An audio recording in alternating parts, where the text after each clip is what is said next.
ಆಸರೆ ಟಿವಿ ಎಲ್ಲ ವೀಕ್ಷಕರಿಗೆ ಯೌವನಸ್ಥರ ನಿರೀಕ್ಷೆ ಈ ಕಾರ್ಯಕ್ರಮಕ್ಕೆ ಆತ್ಮೀಯ ಸ್ವಾಗತ ಬಯಸ್ತೇನೆ. ಪ್ರಿಯ ವೀಕ್ಷಕರೇ, ಇಂದು ನಾವು ತಂಡವಾಗಿ ಭದ್ರಾವತಿಯಲ್ಲಿದ್ದೇವೆ. ಇಲ್ಲಿರುವಂಥ ಸಹೋದರ ಅನಿಲ್ ಕುಮಾರ್ ಇವರೊಂದಿಗೆ ನಾವು ಇದ್ದೇವೆ. ಅವರನ್ನು ನಿಮ್ಮೆಲ್ಲರ ಪರವಾಗಿ ಹಾಗೂ ನಮ್ಮ ಆಸರೆ ಟಿವಿ ಎಲ್ಲ ವೀಕ್ಷಕರ ಪರವಾಗಿ ಆತ್ಮೀಯವಾದ ಸ್ವಾಗತ ಬಯಸ್ತೇನೆ. ಬ್ರದರ್, ನಿಮಗೆ ಸ್ವಾಗತ. ಬ್ರದರ್, ನೀವು ಏನು ಮಾಡ್ಕೊಂಡಿದ್ದೀರಿ ಈಗ? ನಾನೀಗ ಬಾಯ್ಲರ್ ಆಪ್ರೇಟರಾಗಿ ವರ್ಕ್ ಮಾಡ್ತಾಯಿದ್ದೀನಿ. ಬಾಯ್ಲರ್ ಆಪ್ರೇಟರ್ ಎಲ್ಲಿ? ಇಲ್ಲಿ ಶಿವಮೊಗ್ಗದಲ್ಲಿ. ಶಿವಮೊಗ್ಗದಲ್ಲಿಯಾ? ಓಕೆ.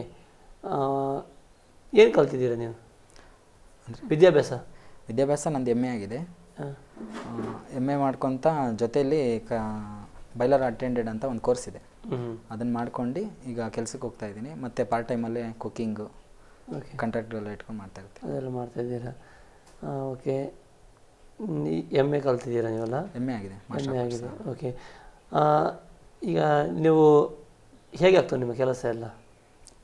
ನಿಮ್ಮ ವರ್ಕ್ ಯಾವ ರೀತಿ ಆಗ್ತದೆ? ಒಳ್ಳೆ ಆಗ್ತದೆ? ಒಳ್ಳೆ ರೀತಿಯಾಗಿ ನಡೀತಾ ಇದೆ. ಎಲ್ಲನ ಬ್ಯಾಲೆನ್ಸ್ ಮಾಡ್ತಾ ಇದ್ದೀನಿ. ಬ್ಯಾಲೆನ್ಸ್ ಆಗಿ ನಡೀತಿದೆ. ಓಕೆ. ನಿಮ್ಮ ಬಾಲ್ಯ ಪ್ರಾಯಕ್ಕೆ ಸ್ವಲ್ಪ ಬರುವ. ನಿಮ್ಮ ತಂದೆ ತಾಯಿ ಏನು ಮಾಡ್ತಾಯಿದ್ರು? ತಂದೆ ತಾಯಿ ಬಾಲ್ಯ ಜೀವಿತದಲ್ಲಿ ತಂದೆ ತಾಯಿ ದೇವ್ರನ್ನ ತಿಳ್ಕೊಂಡಿರಲಿಲ್ಲ. ಏನು ಕೆಲಸ ಏನು ಮಾಡ್ತಿದ್ರು? ಕೂಲಿ ಕೆಲಸ ಮಾಡ್ತಾಯಿದ್ರು. ಕೂಲಿ ಕೆಲಸ ಮಾಡ್ತಾ ತಾಯಿ ಮನೇಲಿದ್ದರು. ಬಟ್ ತಂದೆ ಕುಡುಕತನದಿಂದ ಇದ್ದರು. ಓಕೆ. ಒಟ್ಟು ಎಷ್ಟು ಜನ ಮಕ್ಕಳು ನಿಮ್ಮ ತಂದೆಗೆ? ನಮ್ಮ ತಂದೆಗೆ 3 ಜನ. ನಾನು, ನಮ್ಮ ಅಕ್ಕ, ನಮ್ಮ ತಂಗಿ. ನಿಮ್ಮ ಮಧ್ಯದಲ್ಲಿದ್ದೆ. ನಿಮ್ಮ ವಿದ್ಯಾಭ್ಯಾಸ ಒಂದು ಯಾವ ರೀತಿ ಇತ್ತು ಅಂತ ಹೇಳ್ಬೋದಾ? ಅಂದರೆ ಆ ಸಮಯದಲ್ಲಿ ಆರ್ಥಿಕ ಪರಿಸ್ಥಿತಿ ಅಂದರೆ ವಿದ್ಯಾಭ್ಯಾಸಕ್ಕೆ ತುಂಬ ಕಷ್ಟ. ಈ ಥರ ಮೇಲೆ ಆತ್ಕೋಬೇಕು. ಗೌರ್ಮೆಂಟ್ ಸ್ಕೂಲಲ್ಲಿ ಸೇರ್ಕೊಂಡಿದ್ವಿ. ಯಾರಾದರೂ ಏನಾದ್ರು ಹೆಲ್ಪ್ ಮಾಡಿದ್ರೆ ಆ ರೀತಿಯಾಗಿ ಓದ್ತಾ ಇದ್ವಿ. ನಂತರ ಹಂತವಾಗಿ ಬಂದ ನಂತರ ನಾವು ಮನೆ ಶಿಫ್ಟ್ ಆದ್ವಿ. ಈ ಕಡೆ ಪೇಪರ್ ಟೌನ್ ನಿಮ್ದಾಗ ಏರಿಯಾ ಈ ಕಡೆ ಬಂದ ನಂತರ ಸ್ವಲ್ಪ 10th ಮುಗಿದ ತಕ್ಷಣ ನಾನೇ ದುಡಿಮೆಗೆ ಇಳಿದೆ. ಅಂದರೆ ಇದು ಅದಕ್ಕಿಂತ ಮೊದಲು ನಿಮಗೆ ತುಂಬ ಕಷ್ಟ ಇತ್ತು? ತುಂಬ ಕಷ್ಟ. ತಂದೆ ದುಡಿತಾ ಇರಲಿಲ್ಲ. ಅಕಸ್ಮಾತ್ ಒಂದು ವಾರಕ್ಕೆ 2 ದಿನ ಕೆಲಸಕ್ಕವರು ಕುಡಿಯೋದಕ್ಕೇನೆ ಮಾಡ್ತಾಯಿದ್ರು. ಮತ್ತು ತಾಯಿ ಮನೇಲಿದ್ದರು. ನಾವು ನಮಗೆ ರಜಾ ದಿನಗಳು ಆ ಥರ ಕೊಟ್ಟಾಗ ನಾನು ಕೆಲಸಕ್ಕೆ ಹೋಗ್ತಾ ಇದ್ದೆ. ಅಲ್ಲ, ನಿಮ್ಮ ಮನೆ ಒಂದು ಖರ್ಚು ವೆಚ್ಚ ಯಾವ ರೀತಿ ನಡೀತಾ ಇತ್ತು? ತಾಯಿ ಮನೆ ಕಡೆಯಿಂದ ಸ್ವಲ್ಪ ಹೆಲ್ಪ್ ಮಾಡೋರು. ಇನ್ನು ಅಲ್ಲಿ ಇಲ್ಲಿ ಸ್ವಲ್ಪ ಹೆಲ್ಪ್ ಮಾಡೋರು. ಈ ರೀತಿಯಾಗಿ ಕುಟುಂಬ ಜೀವಿತ ಸಾಗ್ತಾ ಇತ್ತು. ಆ ರೀತಿ ಸಾಕ್ತದೆ. ಓಕೆ. 10th ನಂತರ ನೀವು ಸ್ವಲ್ಪ ದುಡಿಮೆ ಮಾಡಲಿಕ್ಕೆ ಶುರು ಮಾಡಿದ್ರು?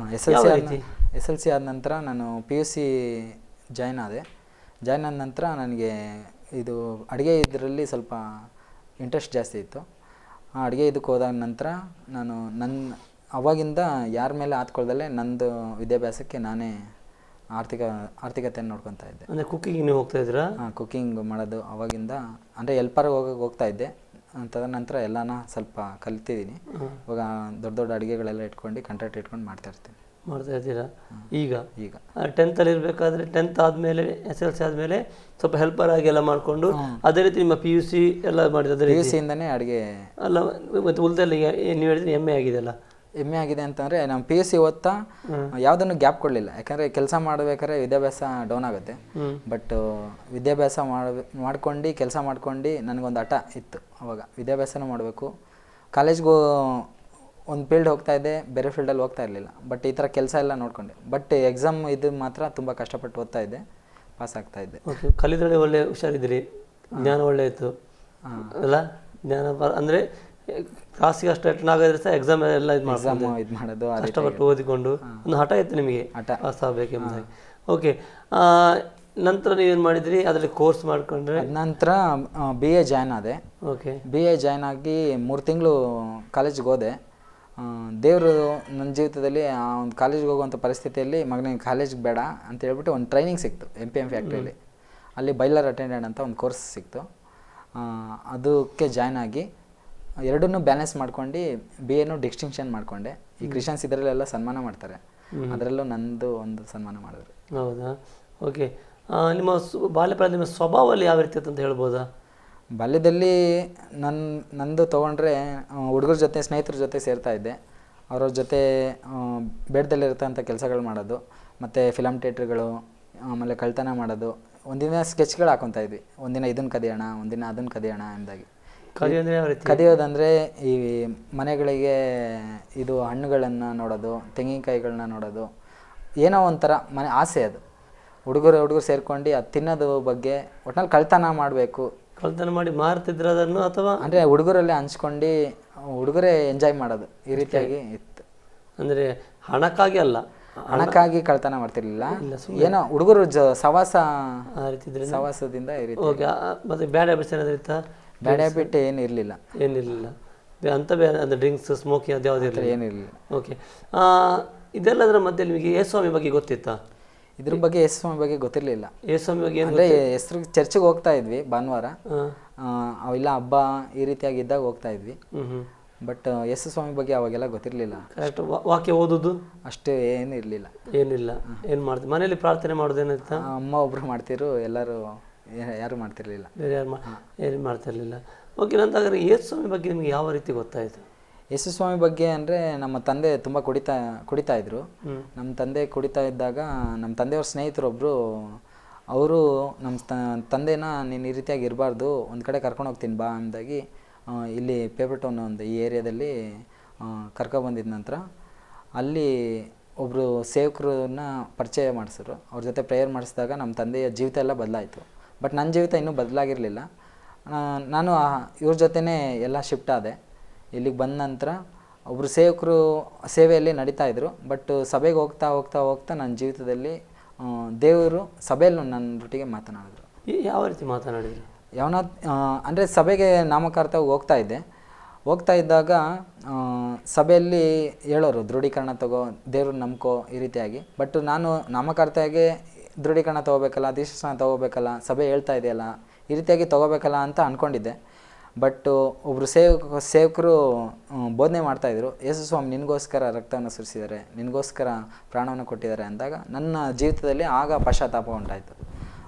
ಅಯ್ಯೋ, ನನಗೋಸ್ಕರ ಈ ರೀತಿಯಾಗಿ ದೇವರು ಇಷ್ಟು ಮೇಲನ್ನು ಮಾಡಿದಾನಲ್ಲ, ನನ್ನ ಪಾಪಗಳನ್ನೆಲ್ಲ ತನ್ನ ಮೇಲೆ ಒಪ್ಕೊಂಡಿದ್ದಾನಲ್ಲ ಎಂದಾಗಿ ಅಷ್ಟೆಲ್ಲ ಆದ ನಂತರ ತುಂಬ ಪಶ್ಚಾತ್ತಾಪ ಆಯಿತು, ತುಂಬ ಹತ್ತುಬಿಟ್ಟೆ. ಆಗ ನನ್ನ ಸ್ವಾಮಿ, ನಾನು ಬದುಕರೆ ನಾನು ನಿಮಗೋಸ್ಕರ ಬದುಕ್ತೀನಿ ಎಂದಾಗಿ ಆಗ ಒಪ್ಪಿಸ್ಕೊಟ್ಟೆ. ಆಗ ಒಪ್ಪಿಸ್ಕೊಟ್ರಿ. ನಂತರ ದೀಕ್ಷಾಸ್ನಾನ ತಗೊಂಡ್ರ? ನಂತರ ದೀಕ್ಷಾಸ್ನಾನ ತೊಗೊಂಡೆ. ಯಾವಾಗ ತಗೊಂಡ್ರಿ? ದೀಕ್ಷಾಸ್ನಾನ 2007 ಅಕ್ಟೋಬರ್ ತಿಂಗಳು 10ನೇ ತಾರೀಕು ತೊಗೊಂಡಿದ್ದೆ, 2007ರಲ್ಲಿ. ಅದರ ನಂತರ ನಿಮ್ಮ ಸ್ವಭಾವ ಎಲ್ಲ? ಅದರ ನಂತರ ಎಲ್ಲ ನನ್ನ ಫ್ರೆಂಡ್ ಸರ್ಕಲ್ ಎಲ್ಲ ಕಟ್ ಮಾಡಿದೆ. ಸೇವೆಯಲ್ಲಿ ಆಸಕ್ತಿನ ತೋರಿಸೋದು. ಈ ಸೇವೆ ಮಾಡ್ತಾಯಿದ್ರೆ ಅವ್ರದ್ದು ಜೊತೆ ನಾನು ಜೊತೆಗೆ ಸೇರೋದು, ಆಮೇಲೆ ಹಾಡು ಹೇಳೋದು, ಈ ರೀತಿಯಾಗಿ ಮಾಡ್ತಾ ಮಾಡ್ತಾ ವಾಕ್ಯನ ಇನ್ನೊಬ್ರಿಗೆ ಹಂಚಬೇಕು ಅನ್ನೋಂಥ ಆಸಕ್ತಿ. ನಾನು ಬದಲಾಗಿದ ನಂತರ ಇನ್ನೊಬ್ಬರು ಸಹ ಬದಲಾಗಬೇಕು. ಯಾಕಂದರೆ ನಾನು ಮೊದಲಿದ್ದಂಥ ಜೀವಿತದಿಂದಕ್ಕೂ ಇವತ್ತಿನ ಜೀವಿತಕ್ಕೂ ತುಂಬ ವ್ಯತ್ಯಾಸ ಇದೆ.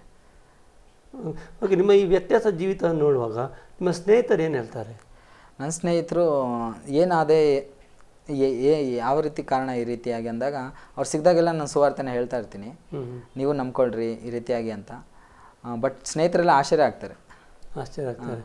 ಈಗ ನಿಮ್ಮ ಹಳೆ ಅಂತ ಕದಿಯುವಂಥದ್ದೇನು ಆಸೆ ಆಗುತ್ತೆ ನಿಮಗೆ? ಇಲ್ಲ, ಒಂದ್ಸತಿ ಕದ್ದಾಗ ಸಿಗಾಕೊಂಡಿದ್ವಿ. ಬಟ್ ಇವಾಗ ಯೇಸುಸ್ವಾಮಿ ಮಾರ್ಗಕ್ಕೆ ಬಂದಾಗ ಕದಿಬೇಕನ್ನೋದು ಏನಿಲ್ಲ.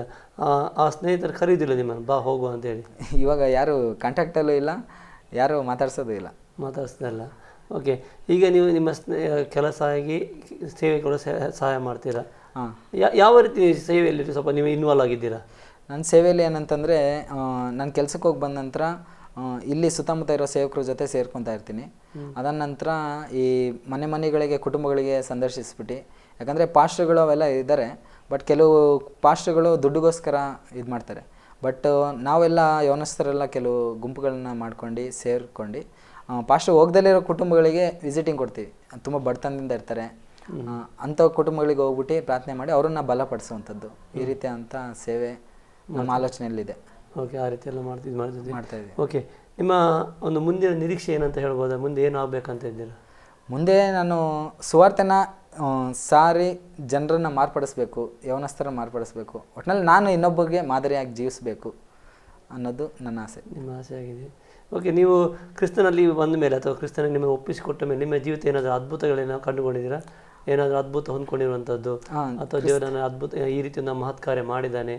ಕ್ರಿಸ್ತನ್ನ ನಂಬಿದ ನಂತರ ತುಂಬಾ ಅದ್ಭುತ ಆಗಿದೆ. ನಮ್ಮ ಫ್ಯಾಮಿಲಿ ಎಲ್ಲ ದೇವ್ರ ಕಡೆಗೆ ತಿಳ್ಕೊಂಡು, ಯಾಕಂದರೆ ಹಳೆ ಜೀವಿತದಲ್ಲಿ ಅನ್ಯರಾಗಿ ಇದ್ದರು. ತಾಯಿ ಕಡೆ ನೋಡಿದ್ರೆ ಪೂಜೆ ಪುರಸ್ಕಾರಗಳನ್ನು ಮಾಡ್ತಾಯಿದ್ರು, ತಂದೆ ಕಡೆಗೆ ನೋಡಿದ್ರೆ ನಾಮಧೇಯ ಕ್ರೈಸ್ತರಾಗಿದ್ದರು. ಆದರೆ ದೇವ್ರನ್ನ ನಂಬ್ಕೊಂಡ ನಂತರ ಕುಟುಂಬದಲ್ಲಿ ತುಂಬ ಬದಲಾವಣೆ ಆಯಿತು. ಮನೆ ಇರಲಿಲ್ಲ, ದೇವ್ರ ಮನೆ ಕೊಟ್ಟರು. ಯಾಕಂದರೆ ಸೇವಕರು ಯಾರು ಬಂದಾಗ ನಾವು ಪ್ರಾರ್ಥನೆಯಲ್ಲಿ ಇಟ್ಟಿವಿ, ನಮಗೆ ನಮ್ಮ ಕುಟುಂಬಕ್ಕೋಸ್ಕರ ಪ್ರಾರ್ಥನೆ ಮಾಡಿರಿ ಎಂದಾಗ ಕೇಳ್ಬೇಕಾದ್ರೆ ಅವರು ಪ್ರಾರ್ಥನೆ ಮಾಡಿ ಪ್ರವಾದನೆ ಹೇಳ್ತಾಯಿದ್ರು. ಏನಂದರೆ ನಿಮಗೆ 3 ದಿನದಲ್ಲಿ ಮನೆ ಸಿಗುತ್ತೆ ಎಂದಾಗಿ. ನಮ್ಮ ಹತ್ರ ಹಣ ಇರಲಿಲ್ಲ, ಏನಿರಲಿಲ್ಲ. ಬಟ್ ದೇವರು ಆ 3 ದಿನದಲ್ಲಿ ಒಂದು ಈ ದಬ್ಬೆಗೋಡೆ ಅಂತೀವಲ್ಲ, ಆ ಥರ ಒಂದು ಮನೆ ದೇವರು ಒದಗಿಸ್ಕೊಟ್ರು. ಆ 3 ದಿನದಲ್ಲಿ ದೇವರು ಹೇಳಿದ ಪ್ರವಾದನೆ ನಡೀತು. ಅದೇ ಮನೇನ ನೀವು ಮುಂದೆ ರಾಡ್ ಹಾಕಿ ನೀವು ಕಟ್ಟಿಸ್ತೀರಾ, ಕಾಂಕ್ರೀಟ್ ಹಾಕಿ ಅಂತ ಅಂದರು. ಇವತ್ತಿಗೆ ಅದು ಸುಮಾರು 13 ವರ್ಷ ಮಾತದು ಇವತ್ತಿಗೆ ನೆರವೇರ್ತಾ ಇದೆ. ಇವಾಗ ಮನೆ ಕಟ್ಟಿಸ್ತಾ ಇದ್ದೀವಿ. ಈಗ ಕಟ್ಟಿಸ್ತಾ ಇದ್ದೀರಾ? ಓಕೆ. ಕೊನೆಯದಾಗಿ ನಮ್ಮ ಆಸರ ಟಿವಿ ವೀಕ್ಷಕರಿಗೆ ಏನಂತ ಹೇಳಲಿಕ್ಕೆ ಇಷ್ಟಪಡ್ತೀರಾ? ಅನೇಕ ಯೌವನಸ್ಥರು ನಿಮ್ಮನ್ನು ನೋಡ್ತಾ ಇದ್ದಾರೆ, ಅನೇಕ ಯೌವನಸ್ಥರು ನಿಮ್ಮ ಮಾತು ಕೇಳ್ತಿದ್ದಾರೆ, ಅವರಿಗೆ ಏನಾದರೂ ಉತ್ತೇಜನ ಮಾತು ಹೇಳಲಿಕ್ಕೆ ಇಷ್ಟಪಡ್ತೀರಾ?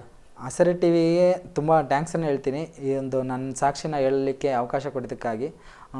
ಈ ಸಾಕ್ಷಿ ಏನಂತಂದರೆ, ನಾನು ಹಳೆ ಜೀವಿತದಲ್ಲಿ ಹೇಗಿದ್ದೆ ಅಂತಂದರೆ, ತುಂಬ ಬೇಡವಾದಂಥ ಪರಿಸ್ಥಿತಿ, ಜನರು ಗುರುತಿಸದಲ್ಲೇ ಇರ್ತಕ್ಕಂಥ ಪರಿಸ್ಥಿತಿ, ಹೆಚ್ಚಾಗಿ ನನ್ನ ಪಾಪದ ಪರಿಸ್ಥಿತಿಯಲ್ಲಿದ್ದೆ. ಆದರೆ ಯಾವಾಗ ನೀವು ದೇವರನ್ನ ಕಂಡ್ಕೊತಿರೋ, ದೇವ್ರು ನಿಮ್ಮ ಜೀವಿತಕ್ಕೆ ಅಳವಡಿಸ್ಕೊತಿರೋ, ಆಗ ನಿಮ್ಮ ಜೀವಿತ ಬದಲಾವಣೆ ಆಗುತ್ತೆ. ಲೋಕದಲ್ಲಿ ಎಲ್ಲಾನ ನೀವು ಸಂಪಾದಿಸ್ಕೋಬೋದು, ಆದರೆ ದೇವರ ಪ್ರೀತಿ ಅನ್ನೋದು ಬಿಡಬೇಡ್ರಿ.